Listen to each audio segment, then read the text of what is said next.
Hello नमस्कार, स्वागत है आपका अपने यूट्यूब चैनल स्टडी मटेरियल में। आज हम स्टडी करेंगे आलेखन में रेखा आकृति व लय का महत्व। तो ये चैप्टर हमारे लिए बहुत इंपॉर्टेंट है। टीजीटी पीजीटी में ये बहुत क्वेश्चन पूछे जाते हैं और ये कला का बेस भी समझ सकते हैं आप। चलिए स्टार्ट करते हैं। सबसे पहला प्रश्न है हमारा। सबसे पहला प्रश्न है, चंबा की रेखाएं किस रंग में बनाई गई हैं? चंबा की रेखाएं लाल व काले रंग में बनाई गई हैं। चंबा के कुछ इंपॉर्टेंट पॉइंट भी देख लेते हैं। जो ये चंबा पड़ता है ये पड़ता है हमारा हिमाचल प्रदेश में। कहाँ पर? रावी नदी के किनारे पड़ता है। कहाँ पर पड़ता है ये? रावी नदी के किनारे पड़ता है। इसका जो प्रारंभ किया था, इसमें जो कला शैली का विकास का प्रारंभ हुआ था वो साहिल वर्मन के काल में प्रारंभ हुआ था। कब हुआ था? साहिल वर्मन के काल में प्रारंभ हुआ था। और यहाँ का जो फेमस है, यहाँ के फेमस है बहुत रूमाल। ठीक है, यहाँ के फेमस क्या है? यहाँ के फेमस रूमाल है। और यहाँ पर एक चित्र और मिलता है हमें, वो मिलता है नृत्यरत शिव का चित्र। ये हमें बहुत फेमस चित्र यहाँ से प्राप्त होता है। तो ये इसकी इंपॉर्टेंट लाइन थी। नेक्स्ट प्रश्न है हमारा, ग्वाश रंगों की प्रकृति कैसी है? ग्वाश रंगों की प्रकृति अपारदर्शी होती है। ग्वाश रंगों की प्रकृति कैसी होती है? ग्वाश रंगों की प्रकृति अपारदर्शी होती है। इनमें से कौन सा असंबद्ध है? चित्रकार इनमें से असंबद्ध है। क्यों असंबद्ध है? क्योंकि रूप, वर्ण और भाव इन सभी से मिलकर क्या बनता है? हमारा कोई भी चित्र मिलता है। ठीक है, लेकिन ये बनाया किसके द्वारा जाता है? चित्रकार के द्वारा बनाया जाता है। तो ये हमारा एकदम अलग पड़ता है। ठीक है, तो आंसर हमारा क्या हो जाएगा? असंबद्ध इनमें से क्या है? चित्र है। प्रकाश में उपस्थित रंगों को हम किसके द्वारा देख सकते हैं? प्रिज्म की सहायता से देख सकते हैं, जिससे हमें 7 रंग दिखाई देते हैं प्रकाश के, जिन्हें विबग्योर कहा जाता है। नेक्स्ट प्रश्न है हमारा, ऑफसेट कलर पेंटिंग के 4 कलर होते हैं। कौन कौन से? श्यान, मेजेंटा, येलो और ब्लैक। ब्लैक काला ही होता है, येलो जानते ही है, मेजेंटा जो डार्क पिंक आ जाता है वो हमारा मेजेंटा आ जाता है। और श्यान में हमारा कलर आता है जैसे कि आसमानी, लगभग उसी से मैच करता हुआ आता है, लेकिन हम कह नहीं सकते कि ये पूरा आसमानी होता है। ठीक है, मैंने एक आपको इंडिकेट किया है, बाकी आप एक बार देख लीजिए ये कलर किस तरीके के दिखते हैं। किस किस रंग के मिलन से ग्रे रंग बनता है? तो ग्रे रंग हमारा कब बनता है? जब काला और सफ़ेद हम मिला देते हैं तो हमारा ग्रे रंग बन जाता है। नेक्स्ट प्रश्न है हमारा, आप किन 2 रंगों को मिलाकर लगभग काला रंग बनाएंगे? भूरा और नीला मिलाकर हम लगभग काला रंग बना लेते हैं। ठीक है, आप किन 2 रंगों को मिलाकर काला रंग बनाएंगे? लाल और नीला मिला देते हैं तो हमारा ये बिल्कुल काला रंग बन जाता है। नेक्स्ट प्रश्न है हमारा, कौन से रंगों में अधिक भार होता है? गर्म रंगों में अधिक भार होता है। गर्म रंग कौन सा होता है? गर्म रंग हमारे नारंगी, पीला और लाल, ये सभी रंग हमारे गर्म होते हैं। एक बार इनकी व्याख्या देख लेते हैं हम।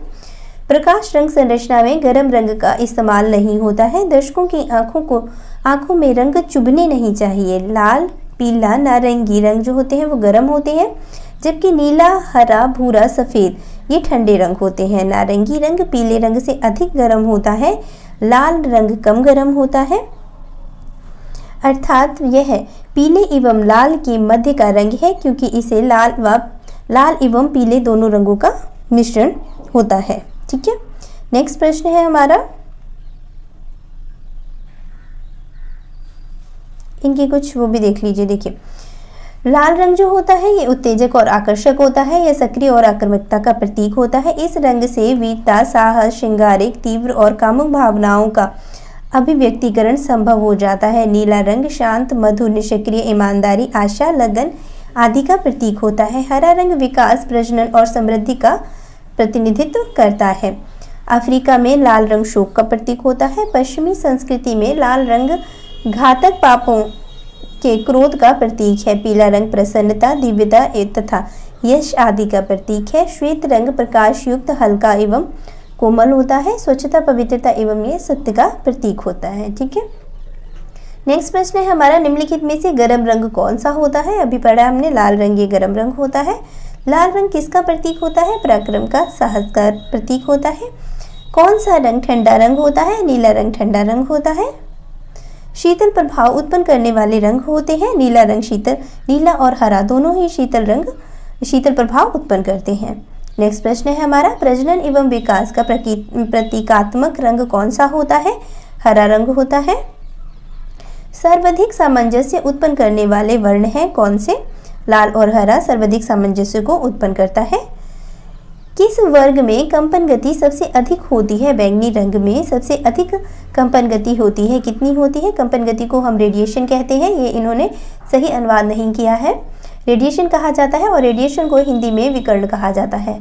ठीक है, और इसकी जो रेडिएशन होती है वो होती है 547। और अगर हमसे पूछ दी जाती है सबसे कम कंपन किसकी होती है, तो वो पीले रंग की होती है। ठीक है, नेक्स्ट प्रश्न है हमारा, वर्ण क्या है? वर्ण प्रकाश की संपत्ति को कहा जाता है। रंग क्या है? रंग प्रकाश का एक गुण होता है। रंगों को सर्वाधिक मिलाने से क्या खत्म हो जाता है? रंगों को जब सर्वाधिक मिलाते हैं तो इनका मान खत्म हो जाता है।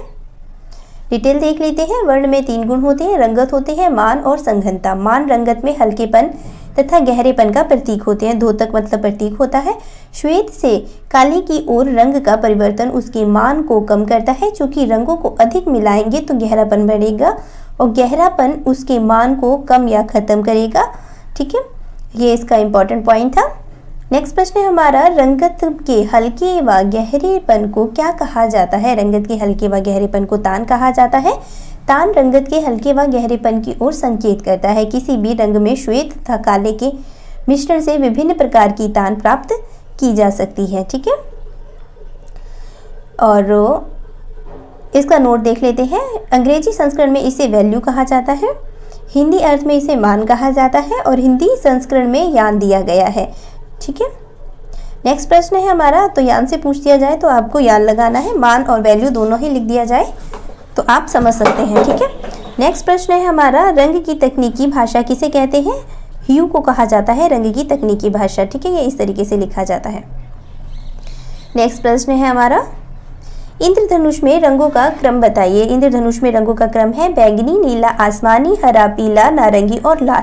ठीक है, इसे आप क्रम से याद रखें और क्रम से याद रखने के लिए आप इस लाइन को जरूर याद रखिएगा, प्योर होता है, आप सभी को अच्छे से याद भी होगा। ठीक है, नीले के पूरक अथवा विरोधी रंग का नाम बताइए। इसका नारंगी आता है। नेक्स्ट प्रश्न है हमारा, बैंगनी रंग का विरोधी क्या है? पीला बैंगनी रंग का विरोधी होता है। विरोधी रंग कौन से होते हैं? विरोधी रंग लाल और हरा इसमें से विरोधी रंग है।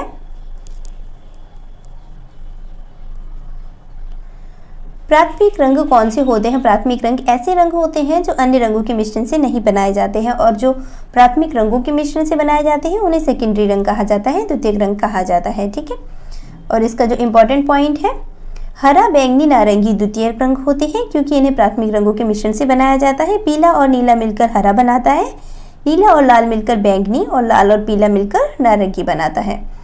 नेक्स्ट प्रश्न है हमारा, निम्नलिखित में से किन रंगों को मिलाकर नारंगी रंग बनेगा? पीला एवं लाल मिलाकर नारंगी रंग बनेगा। मूल रंग के समूह कौन से होते हैं? नीला, पीला, लाल, ये मूल रंग के समूह होते हैं। द्वितीयक श्रेणी के रंग होते हैं हरा, बैंगनी, नारंगी द्वितीयक श्रेणी के रंग होते हैं। प्रकाश के प्राथमिक रंग है लाल, नीला, हरा प्रकाश के प्राथमिक रंग है। हड़प्पा में मिट्टी के बर्तनों पर सामान्यतः किस रंग का प्रयोग हुआ है? काले का प्रयोग हुआ है। ओस्टवाल्ड आदर्श वृत्त रंगते हैं कितने रंगों में? 24 रंगों में। ठीक है, हाँ, इसकी थोड़ी व्याख्या देख लीजिए, ये बहुत इंपॉर्टेंट है। ओस्टवाल्ड से क्वेश्चन बहुत पूछे जाते हैं टीजीटी में और पीजीटी में भी। ओस्टवाल्ड आदर्श वृत्त 24 रंगों में रंगे जाते हैं। वे 3 रंगों को 8 समूहों में बांटते हैं, जैसे कि एक समूह में 8 रंग होते हैं। इस प्रकार से कौन कौन से होते हैं? पीला, नारंगी, लाल, बैंगनी, नीला, आसमानी, हरा और धानी, ये 8 रंग होते हैं। नेक्स्ट प्रश्न पर चलते हैं।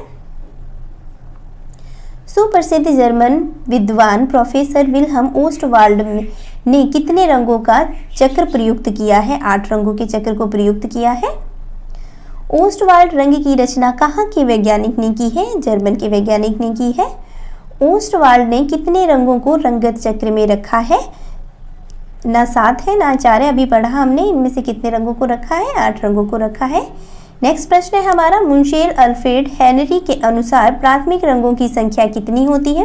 प्राथमिक रंगों की संख्या 5 होती है। नेक्स्ट प्रश्न है हमारा, भारतीय झंडे में प्रयुक्त चक्र का रंग कौन सा होता है? नेवी ब्लू होता है। कितनी तीलियां होती हैं? इसमें 24 तीलियां होती हैं और ये किसका प्रतीक होती है? निरंतरता का प्रतीक होती है। ठीक है, भारतीय तिरंगे झंडे के चक्र में भारतीय तिरंगे झंडे में चक्र किसका प्रतीक होता है? निरंतर गति का और 24 घंटे का। ठीक है, अजंता में कितने प्रकार की रेखा शैली का प्रयोग किया गया है? 20 प्रकार की रेखा शैली का प्रयोग किया गया है।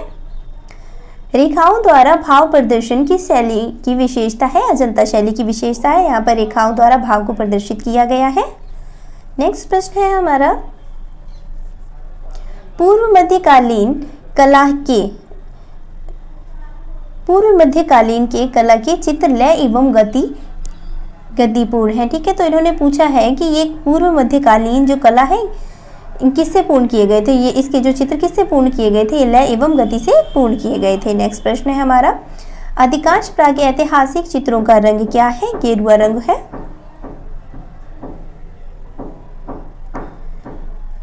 निम्नलिखित में से भारतीय अलंकरण में प्राचीन विशेषता कौन सी रही है? रेखा इनकी एक प्राचीनतम विशेषता रही है। पारंपरिक भारतीय भित्ति चित्रों में कौन से रंग प्रयोग में आते हैं? खनिज रंग प्रयोग में आते हैं। प्रागैतिहासिक चित्रों में किसका महत्व है? प्रागैतिहासिक चित्र में रेखा का बहुत महत्व है। भारतीय चित्रकला का रंग विधान, देखिए भारतीय चित्रकला का रंग विधान किसका भाग है? वर्णिका भंग का एक रंग विधान है। नेक्स्ट प्रश्न है हमारा, निम्नलिखित में से चित्रकला से क्या संबंधित नहीं है? लिपि इससे संबंधित नहीं है, क्योंकि लिपि जो होती है जैसे ABCD इस तरीके से होती है ना, तो हर एक भाषा की एक अलग लिपि होती है। तो चित्रकला में लिपि का कोई खास काम नहीं होता है, रूप का, भाव का और प्रमाण का इसका ही काम होता है। तो यहाँ से कौन असंबंधित है? तो लिपि यहाँ से असंबंधित है। नेक्स्ट प्रश्न है हमारा, कलाकार सामंजस्य उत्पन्न कर सकता है उपयुक्त में से सभी किसमें? रेखाओं में भी, रंगों में भी और रूपों में भी। ठीक है, सामंजस्य उत्पन्न कर सकता है। नेक्स्ट प्रश्न है हमारा, चित्र में रेखा है। चित्र में रेखा आकृति के रूप को भी देती है। ठीक है, आकृति का कोई भी रूप है रेखाओं के द्वारा ही बनता है। चित्र को उभारती है, बिल्कुल ये चित्र को भी उभार देती है। प्रभाव पैदा करती है, हाँ ये प्रभाव भी पैदा करती है। तो हमारा आंसर क्या हो जाता है? ये उपयुक्त में से सभी। नेक्स्ट प्रश्न है हमारा, भारतीय चित्रकला में रंग के साथ महत्व है किसका? रेखा का बहुत महत्व है। कौन सा वक्तव्य सही नहीं है? इसमें से पूछा गया है कौन सा वक्तव्य सही नहीं है। आकृति को रूप मिलता है, किससे मिलता है? देखिए प्रतीक से भी मिल सकता है, रंग से भी मिल सकता है, रेखा से भी मिल सकता है, लेकिन छाया एवं प्रकाश से उसे कोई रूप या आकृति नहीं मिलती है। ठीक है, सॉरी, आकृति को रूप नहीं मिलता है। नेक्स्ट प्रश्न है हमारा, आकृतियों से स्पष्ट होता है, रूप स्पष्ट होता है। भाव कला को क्या देती है? भाव कला को अभिव्यक्ति देती है। चित्र में प्राण आता है, किसके द्वारा आता है? रंग से आता है, लय से आता है, रेखा से आता है। उपयुक्त में से सभी हमारा आंसर हो जाएगा। मोनोक्रोम क्या है? मोनोक्रोम का मतलब होता है, मोनो मतलब क्या होता है? Single unit. ठीक है, मोनो का मतलब क्या होता है? एक। ठीक है, तो एक ही रंग की विभिन्नता क्या कहलाती है? हमारी मोनोक्रोम कहलाती है। ठीक, नेक्स्ट प्रश्न है हमारा, स्कम्बलिंग किसे कहा जाता है? स्कम्बलिंग कहा जाता है मोटे रंग की पारदर्शिता को हम क्या कहते हैं? स्कम्बलिंग कहते हैं। नेक्स्ट प्रश्न है, वह कौन सा तत्व है जिसके अभाव में चित्र रचना संभव नहीं है? धरातल के अभाव में चित्र रचना संभव नहीं है। चित्रण के धरातल में कितने आयाम होते हैं? चित्रण के धरातल में कितने आयाम होते हैं? 2 आयाम होते हैं। ठीक है, नेक्स्ट प्रश्न है हमारा, किस पूर्ण चित्र में कितने ग्राउंड हो सकते हैं? 3 ग्राउंड हो सकते हैं। कौन कौन से 3 ग्राउंड हो सकते हैं? एक तो होता है अग्रभूमि, दूसरी होती है हमारी मध्य भूमि और तीसरी होती है पृष्ठभूमि। तो कितने हो सकते हैं ग्राउंड? 3 ग्राउंड हो सकते हैं। नेक्स्ट प्रश्न है हमारा, मोनालिसा की पेंटिंग किस रंग के विभिन्न टोनों में की गई है? लाल रंग की विभिन्न टोनों में की गई है। बहुत इंपॉर्टेंट प्रश्न है। मोनालिसा पेंटिंग किसके द्वारा बनाई गई थी? लियोनार्डो दा विंसी के द्वारा बनाई गई थी। ठीक है, नेक्स्ट प्रश्न है हमारा, मोनालिसा के प्रसिद्ध चित्र में कितने आयाम हैं? 3 आयाम हैं इनके।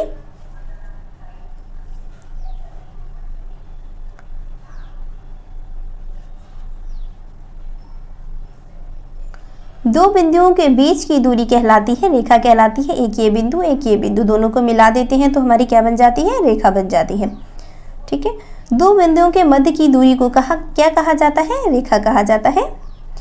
अलंकारिक आलेखन किस रेखा से बनाए जाते हैं, अलंकारिक आलेखन लयामतिक रेखा से बनाए जाते हैं। समान अथवा सामंजस्यपूर्ण अवयवों की पुनरावृत्ति से उत्पन्न निरंतरता को क्या कहते हैं, लय कहा जाता है।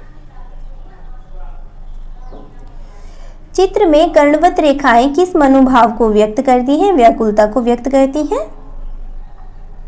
चित्रकला में दूरदृष्टि लघुता क्या होती है, देखिए इसका आंसर मुझे नहीं पता क्या है इसका, ठीक है, और ये इन्होंने भी मेंशन नहीं किया है। नेक्स्ट प्रश्न पे चलते हैं हम। सामान्य अखबार में एक कॉलम की चौड़ाई है कितनी, 4.5 सेंटीमीटर एक कॉलम की चौड़ाई होती है। आलेखन कला में बहुलता से प्रयोग किया गया है, पाल और चोल शैली का तो नहीं है। नेक्स्ट देखते हैं किसका है, ये है गुप्त शैली का, ठीक है, हाँ ये गुप्त शैली का है।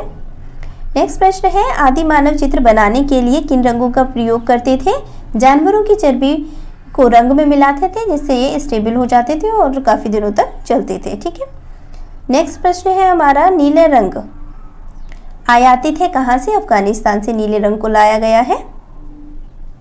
ठीक है, ये हमारे इंपॉर्टेंट प्रश्न थे रंग से संबंधित। तो मैं आशा करती हूँ आपको मेरा वीडियो जरूर अच्छा लगा होगा। अच्छा लगे तो इसे लाइक शेयर सब्सक्राइब जरूर कीजिएगा। आप सुनते हैं, आप इसे लाइक शेयर करते हैं, हमें बहुत अच्छा लगता है। वीडियो सुनने के लिए आपका बहुत बहुत धन्यवाद। मिलती हूँ नेक्स्ट वीडियो के साथ। जय हिंद, जय भारत।